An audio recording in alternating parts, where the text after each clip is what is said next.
All right, guys. Good morning. Good morning. Welcome aboard to the Morning Note. My name is Carlos Garcia, founder and CEO of Gar Capital. Glad to be with you this morning and every morning, 9 a.m. Eastern Standard Time, here on the YouTube channel. I didn't do a YouTube video yesterday since I did the recap on YouTube for the week. Didn't feel the necessary need, rather be redundant. We talked about Bitcoin, we talked about the market and expectations and some charts. So Monday didn't really do anything in terms of the market. Dow hit new all-time highs. Today we got some a CPI data that came in hotter than expected. We'll talk about that here in a second. We also have on the bottom end of the screen, we have the pre-market scroller telling you what's moving, the notable names that are moving pre-market. So as always, make sure to ask any questions that you may have. I was told that the around the horn word isn't exactly the best way to explain how to go from top to bottom of the market. So again, I'm kind of doing a little bit of change here. So as you can see, top left of your screen, you can see the Dow futures down 361, NASDAQ down 305, S&P down 1.27, and the Russell, which we were long yesterday, but we closed that near even, 1985 down 3.38% this morning. So tank job in the Russell. We're going to chart all of this stuff together. So I want to start not just with the round the horn stuff. Again, you could see their yields are up, the dollar's up, VIX is up. Basically risk off. Gold is down too. Bitcoin is down slightly, been hugging that 50K level. But for the most part, commodities are going to be down with the dollar being higher. And why is the dollar higher? Well, because of CPI. And the CPI number did come out today, 8:30 in the morning. So let's go over that number together on the blog. And if you guys are interested in joining our live market blog, make sure to go to our website, www.gar.capital. www.gar.capital. There is no .com after that. Or you can always Google us. But CPI here, month over month, January 0.3%, estimate is 0.2%. So the CPI inflation reading came in 1/10 higher than expected. The core, this is stripping out auto and gas, 0.4% higher than 0.3% expected. Year over year, we were expecting sub 3% at 2.9%. Came out to 3.1%. Still better than the last month, but again, we expected, or the market expected, a little more of an acceleration. And it seemed like we were pricing in perfection in a sense. Everything was swinging in terms of semiconductors, discretionary, and other names. Some names were laggards, obviously, for the most part. If you weren't semiconductor or cloud, for the most part, those names did well, but semiconductors roared, pricing in literal perfection and inflation and kind of Federal Reserve policy change in terms of rate cutting. I was trying to look for the word in my mind, like how do I describe that? Federal change policy. 3.9% on a core basis year over year. Again, that's hotter than expected. So forget about a March cut now. Like we said, guys, we got to be pragmatic. This idea that we're going to get 9 cuts, guys, that's not going to happen. Inflation is down, sure. Don't get me wrong. I don't think we've won the fight yet. I mean, we're still elevated from pre-pandemic. So the market kind of seemed like it was priced in perfection. But if you take a look at the S&P 500 here, I sent this last night, and we had an RSI divergence. You can see lower prices here, but yet the stock prices are going up. If we just kind of zoom out here, S&P, before we panic and see, the big headlines, the Dow's down 369, nothing has really changed in terms of trend. Look at the S&P 500. Perfect channel. Yes, RSI divergence, off overbought conditions, but yeah, I'm just going to say this is rather healthy. Again, the scary thing would have been if we went higher and broke out. That would have been the scary part, because then, guys, it's going to turn into pushing a volleyball in the water of a pool.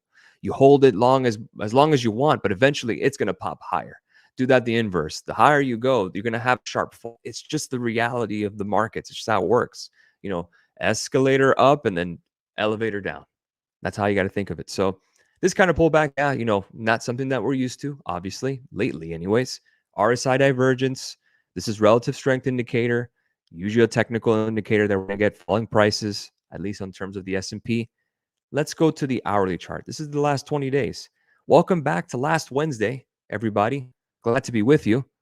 We're basically back there from 7:30 in the morning on Wednesday. Now, that doesn't mean that we can't fall further, but again, just providing context, we're still rather in range in that daily. listen, if this is the best the Bears got, I'm not impressed.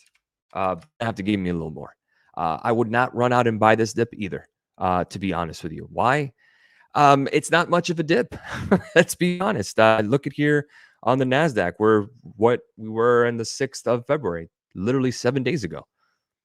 We're at last Tuesday's levels or last Wednesday's levels, like we were saying on the S&P. So, yeah, this is rather a change of motion. Sure, a little different from what we're used to, but I don't think panic needs to be spoken of here at all.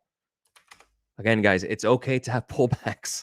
Yes, even though we're used to soaring every day. Let's take a look at Nvidia, 704 now. Price upgrades across the board. Anything special about the hourly? Not really. If we take a look at daily, rather, parabolic. I mean, yeah, you're hovering at 704. You have a couple of gaps to fill, one at 635, maybe. You'd have to get below 675 at least, I would say. Because if you do, then you have all of this window here, kind of like the alligator mouth, you say. And you could see 635 being the 20-day.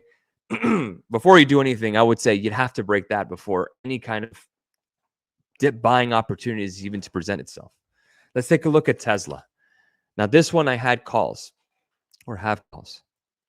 And we had a nice upward channel. I had the 195s. We were in the money at 6 in the morning. No problem. Headline comes out regarding the price cut of the Model Y. Bounced, pulled back, held the 200. My thing I said yesterday on our recap, guys, was as long as we hold that 200, we got some time, and then CPI hit. So yeah, not the best here. Looks like we're gonna have to salvage Tesla, unfortunately.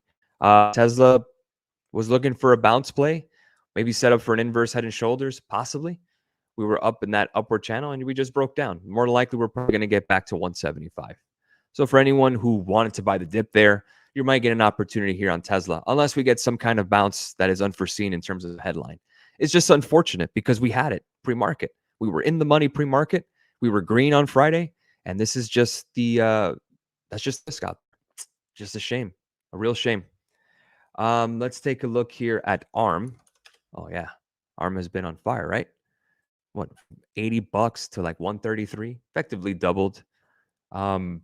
I don't know what the options market looks like in terms of ARM. In order to do anything with this name, be very, very wary that you're going to see spreads very wide. They're going to be very wacky. So let's say you did fill some puts, have a wide spread. Those numbers in P&L are going to be a little different. Remember, you're always selling at the bid. Remember that, the ask. So the bid is always less than the ask. So if that spread is rather wide, that's going to eat up your P&L. So with ARM, yeah, I know I can see where, it looks rather juicy to short this monster. I would say wait for at least below 127. And I think there's other opportunities in the semiconductors as well that have high volume. For example, AMD. I was looking at this setup here. Possible wedge breakout. Now it broke 20. So I think AMD has some room to go lower. We got a couple of gaps to fill as well. If we break below 165, you guys remember, guys, I tried to short AMD with puts. This was a couple of weeks ago. Again, didn't set up that wedge breakout. Obviously, it depends on how we open and how we go through the day, but I'm leaning towards AMD pulling back. Semiconductors pulling back would be a really great thing. And I think it's absolutely necessary, and it's probably coming. The question is when? It's all about timing. Options is a pain in the ass sometimes, guys. You may be right, but then you're not right on time. Futures, again, you get reversals. It's all risk at the end of the day, team. Any news today? Yeah, the CPI. We had the Consumer Price Index. Inflationary reading came in a little hotter than expected. It still was less than last month, which is at least some kind of positive. We're in the right track. We're just not getting it enough in terms of lower inflation to justify a March rate cut, which I didn't believe was happening anyways. Guys, more than likely, we're not going to get a rate cut if we were, probably till Q3, near election time, maybe in the summer. Hopefully, I guess that's what the market's looking for, but I don't see it happening in Q1. Maybe not even in Q2, personally speaking. So I don't have that expectation of the Fed coming in to cut rates when inflation is still, not super high, but still rather hot. And the market seems to be doing okay with rates being where they are. Walk the boat, save that ammo when, stuff really hits the fan, let's just say. Where to watch the news, those news I forgot. You want to definitely go to the live market blog on Discord. So in order to get access to this is free for everybody. www.gar.capital, choose free plan, and you'll have access to a live market blog. I think I had one more question here, guys. Here we go. What levels are you looking for SPY? Well, I mean, nothing here spectacularly juicy. I guess below 492, you can start taking a look at 490, 485. That's a possibility. Remember, the past, let's say 4 months, what, a couple months, 3 months, 3 or 4 months, call it November, December, yeah. Every dip has been bought, really the October lows, and they've been rather quick in buying them. So one CPI report does not a market make. Remember that. Take your time. There's no real reason to jump into puts first thing in the morning when the Dow's down 413. Obviously, if we get a little momentum, fine. I'm with it. There's some names that are definitely overbought that we can take a look at to short if we get some continuation again. But again, 491.66 on SPY. If that were to break, 485 would be next. Maybe a retest of 479.98, which was the previous all-time highs that we broke out of. How do you assess stocks who are hitting all-time high every day? When do you pull back with selling stocks to protect gains? That's really up to the person. If the person needs the money, I always say, do you need the money? The best bet is don't do anything. Those are the best return portfolios, according to Charles Schwab, TD Ameritrade, Fidelity. They did a report study stating which personal retail portfolio accounts did the best. And the top two were those that forgot their password and dead people because they don't touch it. I know it obviously, you want to take some gains. You want to be rewarded for your intelligent decision to invest in a certain stock, and that's completely fine. Take what you want. Enjoy it. That's fine. But you don't have to do anything. The easiest route, dollar cost average over time, regardless of what the price is, unless it's some kind of speculative asset and you're up, bags and such, fine. And I say that because I had AMD. I bought it at around 98 cents, guys. Back in the day, this is back in 2011, 2012. It was like 97 cents to around $1. I bought 500 shares around that price. It got to $5, 5x my money, and I sold it. And I thought I was the smartest guy in the world. Yeah, learn from my pain. On AMD, it's $171. That would have been nice, but we all make mistakes. And I thought to myself, hey, man, I was smart. I made money. I'm going to take it. And then sometimes it just goes higher. Kind of stick to your set of what you want to do, your plans, how you want to move forward. I want to make this much. I want to make that much. Kind of set your goals. Just don't try to go without a plan. Oh, I guess I'll take some money. Best bet is just to leave it alone. When it hits all-time highs, just give yourself a little pat in the back for your hard work and research in these names. It's not easy to pick good companies that hit all-time highs. A lot of people try and they fail. So give yourself props. And if you have money, again, go for it. Good level to add to Dollar General. Let's see it. Rather choppy on the hourly, nothing special. Yeah, you got a couple of gaps to fill, that's for sure. I would say above 160 or so. If you can fill that first gap and get above that, then we can see some momentum to 200. But for now, not much going on. You're still below the 200-day. Get above that and we can have a conversation about buying there.